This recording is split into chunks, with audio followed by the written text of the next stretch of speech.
J'ai eu les renseignements généraux ce matin au téléphone pour leur demander de participer à la discussion d'aujourd'hui avec les fédérations représentatives, entre guillemets, qui ne représentent qu'eux-mêmes. Donc elle a tout tenté, ils ont refusé, les fédérations menaçaient de ne pas s'asseoir à la table des discussions si on était là. En gros, on est un caillou dans la chaussure des fédérations. Ils ne sont pas d'accord avec ce qu'on propose, ils ne sont pas d'accord pour mettre en place des choses qui vont dans notre sens, qui vont dans l'intérêt de la profession de manière générale. Maintenant, ils ont refusé, on a essayé, ils ont refusé. Pour moi, je considère ça comme une déclaration de guerre. Ils ne veulent pas qu'on aille dans... Ils veulent pas que les institutions aillent dans notre sens.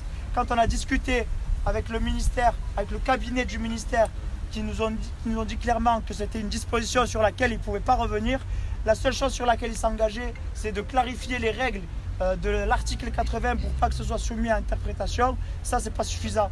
Ils écoutent là-bas. Ouais, ils écoutent, il n'y a pas de problème. C'est pas grave, c'est pas grave. Ils écoutent. C'est pas grave, ils peuvent écouter, c'est pas un problème. Et même les mettre en face, ils veulent. Maintenant, on a fait quelque chose qui est sans précédent. Aucune fédération n'a réussi à réunir plus de 1500 véhicules sur le périphérique. Aucune fédération, toute fédération comprise, n'a réussi à bloquer le périph' comme on l'a fait. Voilà, comme vous le savez tous, déjà je tiens à remercier tous ceux qui m'ont soutenu quand je suis parti en garde à vue. Je savais de toute façon quel était le risque.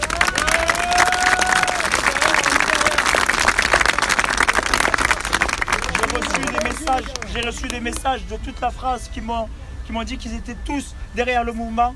On est là pour représenter notre profession, on est là pour représenter nos patients. Il ne faut pas qu'on se laisse faire par ces institutions et par ces fédérations qui veulent nous imposer leurs conditions. On n'est pas des moutons, on est là on demande juste à travailler dans des conditions qui sont dignes. On ne veut pas se laisser faire, il faut qu'on aille au combat. Là, on a lancé quelque chose, là, tout le monde veut nous suivre. Il y a les gilets jaunes et les forains qui ont voulu nous rejoindre pour soutenir les ambulanciers parce qu'ils se sont dit, eux, c'est des bonhommes, ils ont réussi à faire quelque chose que personne n'a réussi à faire. Ah ouais, voilà. On a été...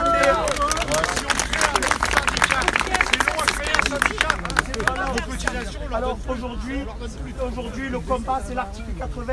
Et en parallèle de ça, il va falloir qu'on se structure comme les fédérations se sont structurées maintenant. Et ça, il faut qu'on le fasse dans toutes les régions. La seule chose que l'article 80 a de positif aujourd'hui, c'est le fait de nous avoir réunis tous ensemble. C'est le fait d'avoir réussi à faire une manifestation sans précédent qui va rester gravée dans les annales.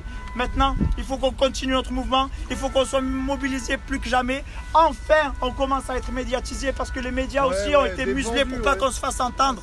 Maintenant, il faut qu'on continue sur notre lancée. C'est pas le moment de baisser les bras. C'est le moment où il faut vraiment monter au créneau. Et toutes les bonnes volontés sont les bienvenues pour nous soutenir. Maintenant, ce qu'on va faire, ce que je vous propose à tous, c'est qu'on se dirige vers les studios de Cyril Hanouna qui va médiatiser la chose et qui va nous permettre de nous faire entendre et qui va permettre aux Français...